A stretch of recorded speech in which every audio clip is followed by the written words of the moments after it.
তারা কিন্তু এখন জালটা পাড়াইতেছে যাতে মাছগুলো নিচেতে না যেতে পারে।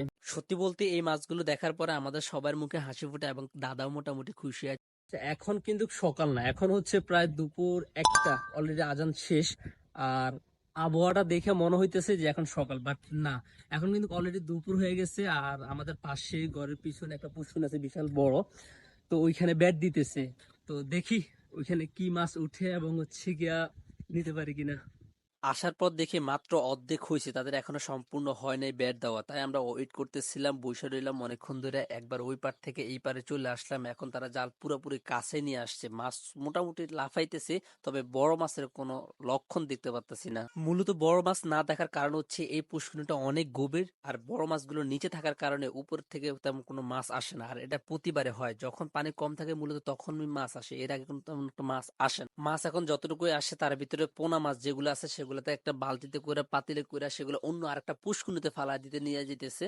আমি ভাবছিলাম যে মাছ কিনবো, তবে এখানে আসার পরে দেখি যে তেমন কোনো বড় মাছে উঠেনি, যতটুকু উঠছে সেগুলো তাদের খাবারের জন্য মূলত নিয়ে গেছে। ইনি হচ্ছে আমাদের কার্তিক দাদা, মূলত ইনি এই পুষ্কুনিটা চাষ করেন। আশাস্বরূপ মাছ না পাওয়ার কারণে তিনি চিন্তা করেন যে আরো একবার ব্যাট দেওয়ার জন্য, আর এই ব্যাটটা হবে খুবই ভিন্ন প্রক্রিয়ায়, এবং তারা দ্বিতীয়বার ব্যাট দেওয়ার জন্য অলরেডি জাল টানা শুরু করে দিল।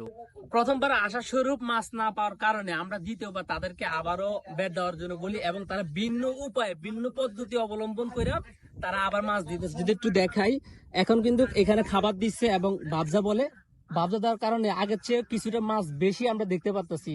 তারা কিন্তু এখন জালটা পাড়াইতেছে যাতে মাছগুলো নিচেতে না যেতে পারে। এই জাটাগুলো ইচ্ছা করে দেওয়া হয়েছিল, আর এই জাটার নিচেই মূলত খাবার দেওয়া হয়েছিল। মাছে যখন যোগ পাইবো তখন এই দিকে এসে খাবার খাইবার, এটা নিচে আশ্রয় নিবা, তখন চারিদিক থেকে ঘিরে ধরবো এবং জালটাকে আস্তে আস্তে করে 2-4 জনে মিলা মাটির সাথে লাগাইয়া যাতে একেবারে কাছায় নিয়ে আসবে। এতে কি হবে যে নিচ দিয়ে কোনো মাছ যেতে পারবে না, বিশেষ করে ছোট মাছগুলা।